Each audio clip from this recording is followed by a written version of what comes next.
Je rends grâce en ton grand nom, ô Seigneur, toi qui vis pour l'éternité, pour cette occasion que tu me donnes ce matin de glorifier ton nom par ce quelques témoignages et paroles que j'adresse en ton nom au peuple qui va nous écouter. Merci Seigneur de nous conduire par ton esprit au nom de Jésus. Je suis Kofi Brou Marie. Je suis ivoirienne originaire de l'Est de la Côte d'Ivoire. J'ai fait toutes mes études et ma carrière professionnelle en Côte d'Ivoire. Je suis veuve, mère de 6 enfants dont Dieu, par sa souveraineté, a rappelé d'eux à lui, que son nom soit glorifié. Ma vie chrétienne a été comme tous les enfants de mon âge en son temps, le suivisme. Aujourd'hui c'est dimanche, on va à l'église, on revient et la vie continue. C'est par la grâce de Dieu qu'à partir de ma vie professionnelle, Dieu va me permettre de bien le connaître.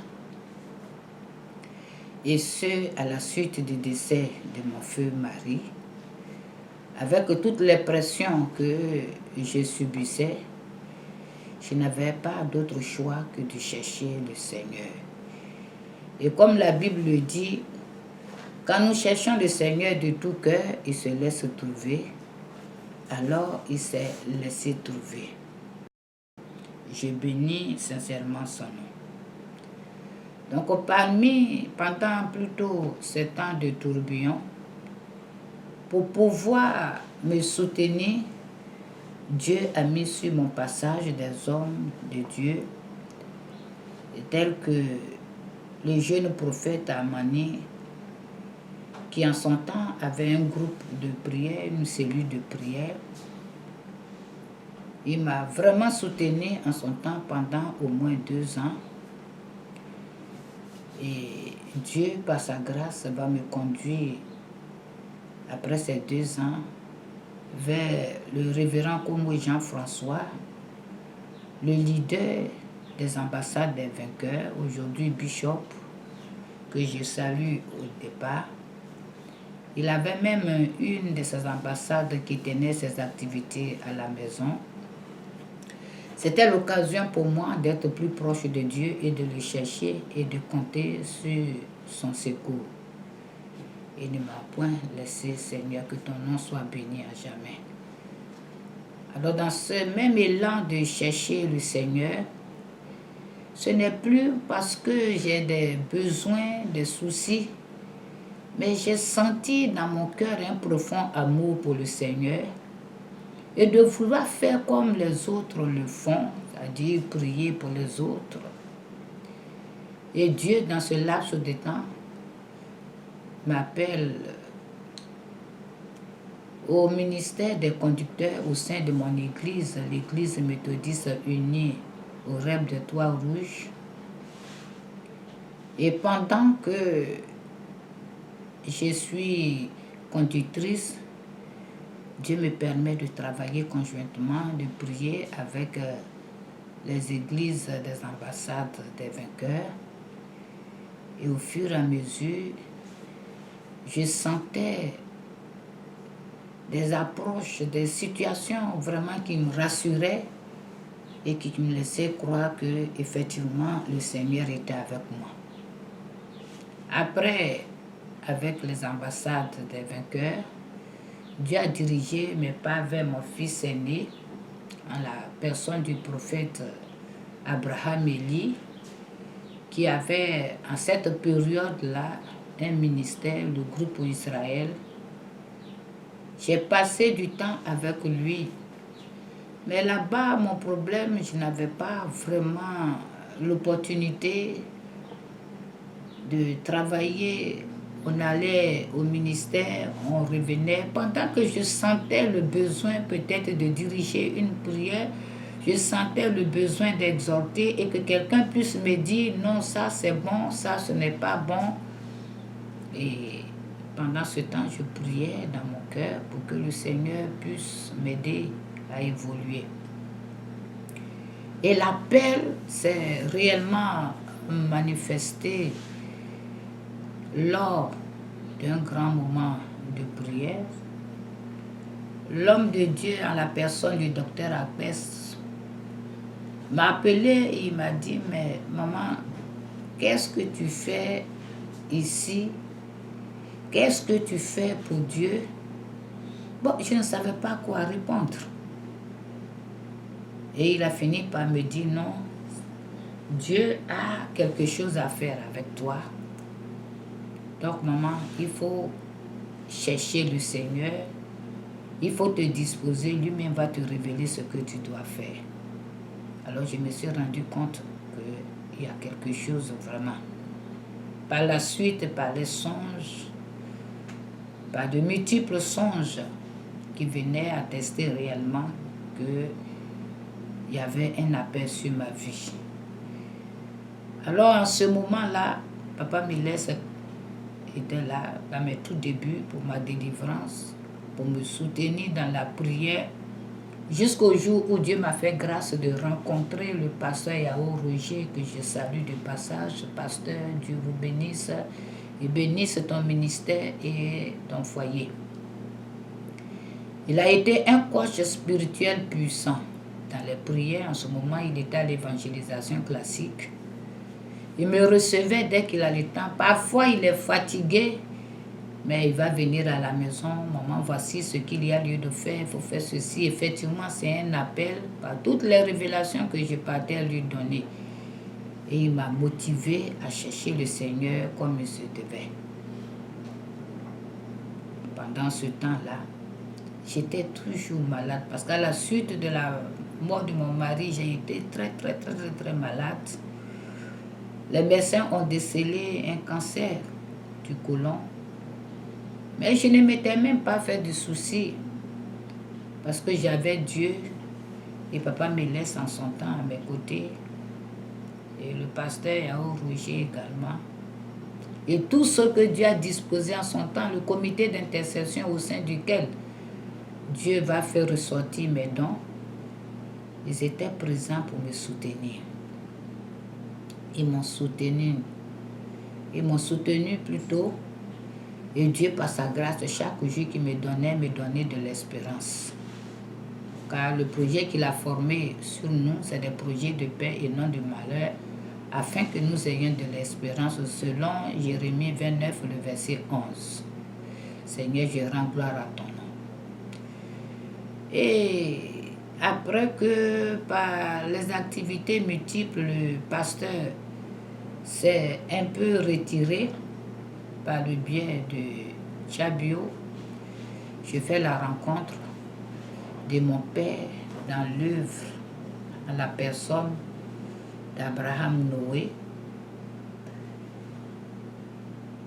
Je l'ai rencontré, ne serait-ce que pour une délivrance parfaite, une délivrance définitive, je vais dire, parce que mon frère Chabio s'est approché et dit, mais maman, je ne peux pas comprendre que tout le temps tu es malade. Bon, je connais un homme de Dieu aussi qui peut nous aider.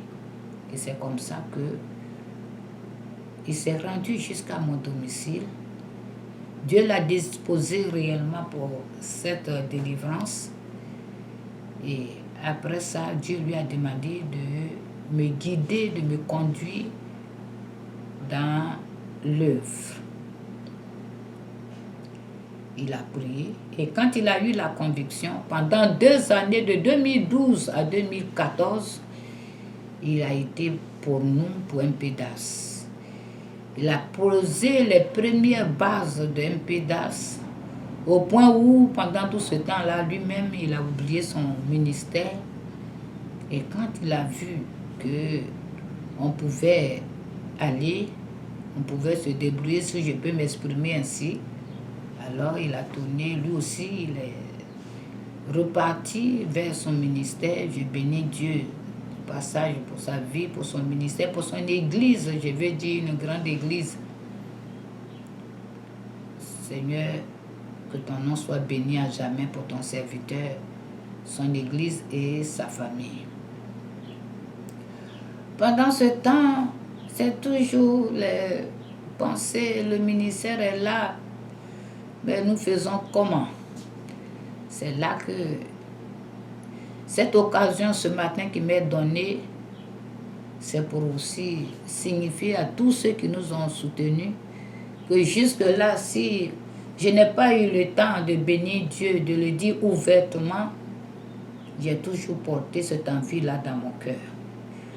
Je suis donc allée vers Cocola Modeste et je lui ai fait savoir que voilà, le Seigneur m'a appelé, mais j'ai besoin de personnes pour me soutenir. Il a dit, maman, nous allons t'aider. Et toute la famille Cocola que je salue avec révérence ce matin, s'est mobilisée pour me soutenir dans cette œuvre. J'ai béni le Seigneur pour votre vie, toute la famille.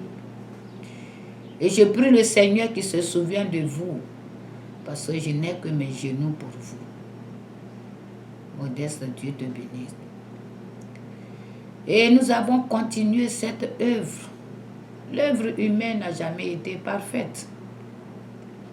Mais Dieu, il a toujours été avec nous. Il a toujours disposé des personnes pour venir nous soutenir. Et on a évolué ainsi. On ne peut pas parler d'un ministère sans difficulté. Les difficultés se sont situées au niveau de la confiance extra que je plaçais entre certaines personnes dans le ministère. On ne peut pas gérer une œuvre spirituelle avec des sentiments, de telle sorte que, par moments, d'autres vont l'exploiter comme une incompétence, comme une faiblesse. Il faut dire que ce sont des moments qui ont été quand même difficiles pour moi. Mais grâce soit rendue à notre Dieu.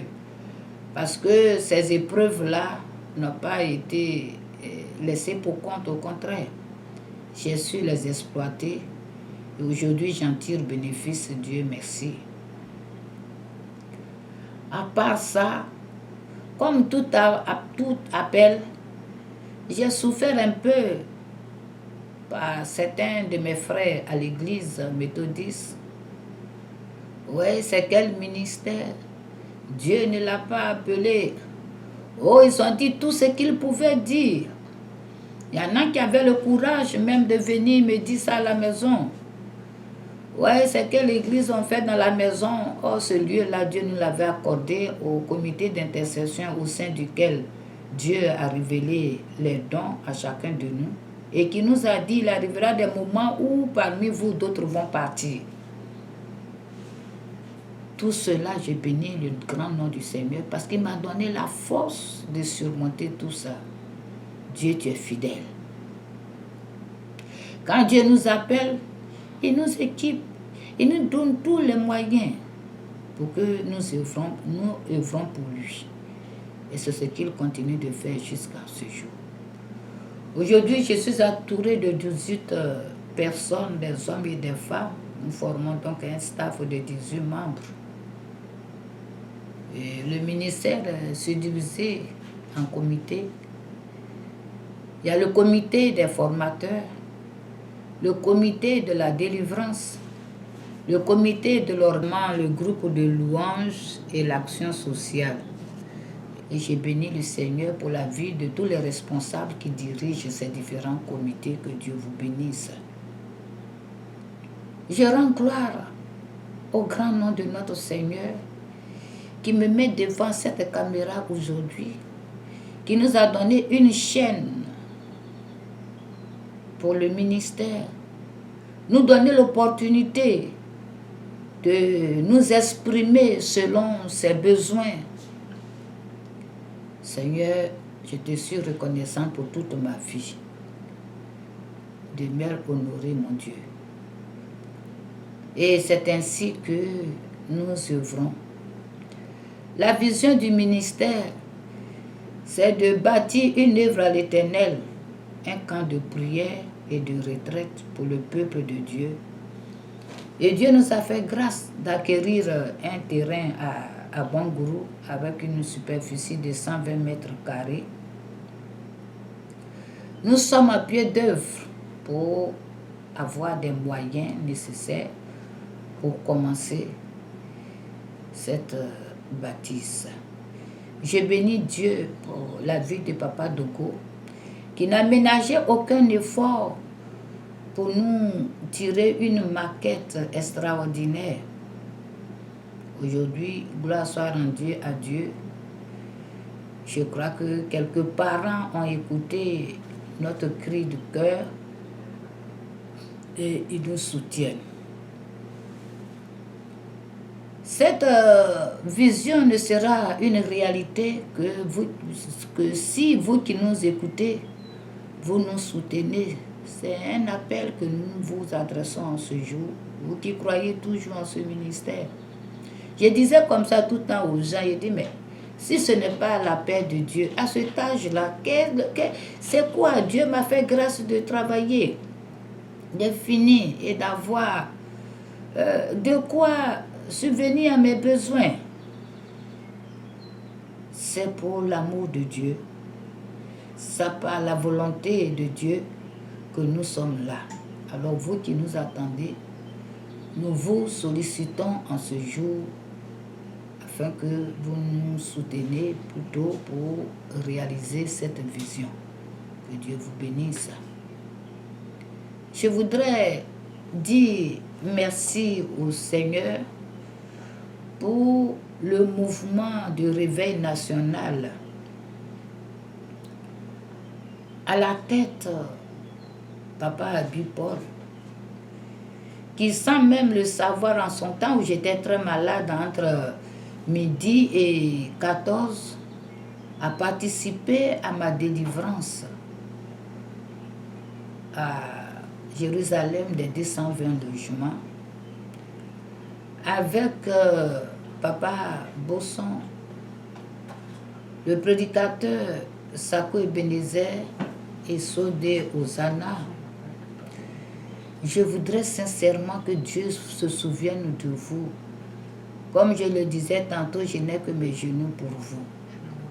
Oh, je ne peux pas oublier les révérends Beken Gokobe et le révérend pasteur Habib. Oui, mes chers papas, que Dieu vous bénisse.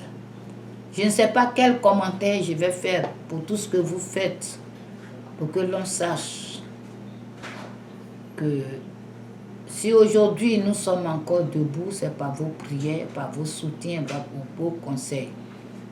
Demeurez bénis.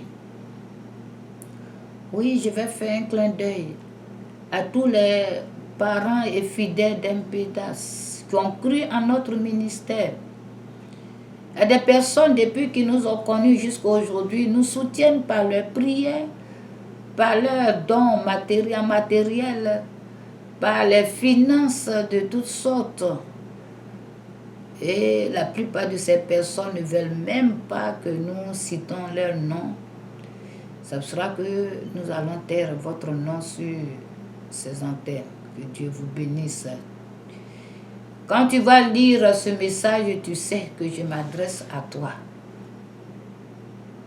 Oui, peuple fidèle d'Empédas, que Dieu vous bénisse. Je vais faire un clin d'œil à mes enfants. Mes enfants, ce sont des gens qui aiment œuvrer dans le silence et dans le secret. Ce matin, l'occasion m'est donnée pour vous remercier, vous et vos époux et vos épouses, pour tout l'aide que vous apportez à votre maman, à la servante de Dieu et surtout à Empédas. Nous sommes reconnaissants par vos gestes et avec Dieu, nous ferons toujours des exploits. Pour tout cela, l'honneur revient à qui? L'honneur revient à notre Dieu, qui par son autorité et pouvoir délégué, il a permis que son esprit demeure en nous, avec nous, et qui nous conduise à chaque instant. Père, j'élève ma voix ce matin vers ton trône de grâce. pour reconnaître ton soutien, pour reconnaître ta magnificence, pour reconnaître tout l'honneur qui t'est dû. Oui, pour ta souveraineté, papa. Dans mes moments de faiblesse, tu as mené le combat pour moi, je le dis tout le temps. Pour ceux qui exploitent mes faiblesses, mon combattant, c'est Jésus de Nazareth. Mais comme Papa Bi pourrait le dire, dès que vous me tapez dans le dos, vous me permettez d'avancer et je rends grâce à Dieu pour vos vies, de ce que vous me permettez d'avancer. Père, à toi soit l'honneur, la magnificence, la puissance pour l'éternité et d'éternité en éternité. Merci Seigneur, au nom de Jésus. Amen.